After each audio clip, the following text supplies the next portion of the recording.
Fan, buckle up, because the energy around Celtic right now is unreal. I've got 3 massive updates for you. We're talking boardroom plans, Calmac spilling the truth on his first chats with Wilfried Nancy, and a predicted lineup for that first match under the new boss that'll have you either buzzing or panicking. Stay with me right till the end. We have 6 news a day to keep you updated with the mighty Celtic. Hit that subscribe button and be part of it. Michael Nicholson stepped forward at Lennoxtown, speaking like a man who finally understands exactly what needs fixing at this club. And Fan, I'll be honest with you, it's about time someone up top spoke with a bit of clarity instead of leaving you guessing like the Blues do every time they try to explain another slip-up on Sucky Hall Street. He laid out this 3-step Celtic plan for excellence, and for once it sounded like something that fits the size of this club, something worthy of paradise, something Jock Stein himself would nod at rather than roll his eyes. Nicholson said straight up that bringing Wilfried Nancy in wasn't some panic move. Columbus crew were desperate to keep him, almost clinging on the way the Blues cling to the hope that this will finally be their year. You know how that ends. But Celtic pushed fast because the club needed a leader with a proper football brain, someone who could walk into this storm of fixtures and bring order, vision, and a bit of swagger back to the team. And to be fair, he admitted the summer was a mess. Recruitment poor, communication worse, and the whole thing left you wondering who exactly was steering the ship. But now the plan is meant to reset everything. First, Nancy gets full structural support, the same kind of environment he had in America, where he turned average squads into sides that played with bravery. Second, the scouting department is being sharpened up, so you're not watching another window full of players who look like they were discovered by someone choosing names out of a hat. And third, a return to the winning culture, the real Celtic identity, that relentless mindset that's carried this club through generations, even when the weather and the referees were doing their best to ruin your mood. Nicholson spoke with honesty, and the one thing that hit me most was that he seemed to understand the magnitude of this club. Not every CEO manages that. Some talk in circles, some hide. But this time, Fan, it felt like someone finally took responsibility and set things in motion instead of standing still while the Blues pretend they're on the same level as us. Still, this is Celtic, and good words need good actions behind them. So here's the question I'm putting straight to you. Do you actually believe Michael Nicholson has the conviction and courage to back Nancy properly, or are you worried this could turn into another moment where the board talks big but fails to match the ambition of the fan who fills paradise every week? Hit that subscribe button, lads. Let's G it lolly till we hit 1,500 mad Celtic daffs. Calmac spoke about his first real sit-down with Wilfried Nancy, and Fan, the way he described it felt like the start of something properly strong at Celtic. You know how our captain is, calm, steady, never chasing headlines the way the Blues do when they win a throw-in, but even he sounded energized after chatting with the new gaffer. He said they exchanged messages on Tuesday night, just a wee introduction, nothing fancy, but enough to set up a proper one-to-one when they got back in the door after the midweek match.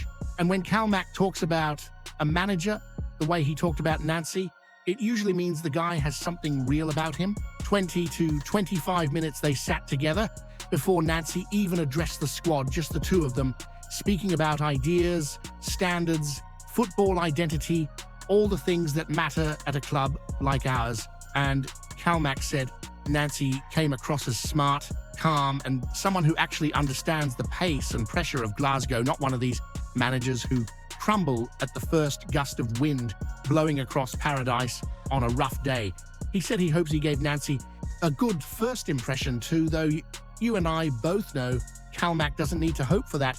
He's the heartbeat of this club, the one constant you rely on when everything around him gets noisy. Nancy's already getting to grips with things at Lennoxtown, leading sessions, keeping the work sharp and detailed before this massive test against Hearts.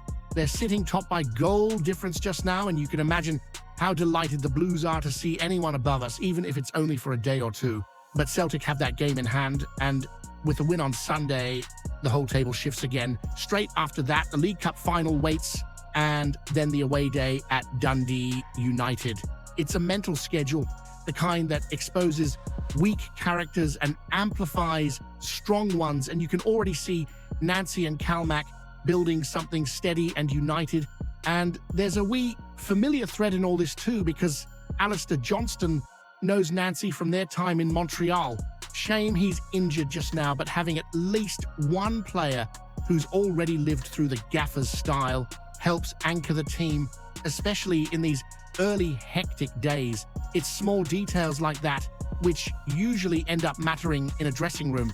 Fan, the early signs are genuinely promising. The captain's backing the manager, the ideas seem aligned, and the squad feels ready to move forward instead of hovering in uncertainty the way the Blues do every time things start falling apart again.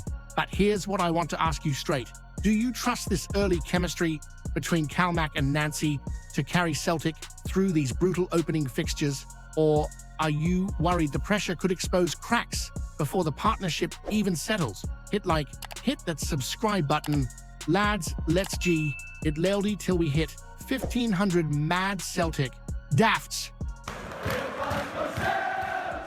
Fan, let me walk you through this predicted lineup for the Hearts match, because with Wilfried Nancy taking charge for the very first time, it feels like the whole club is buzzing. You can sense a shift in the air at Paradise, the same way you feel when the rain's battering down Sucky Hall Street, but you know a big European night's coming.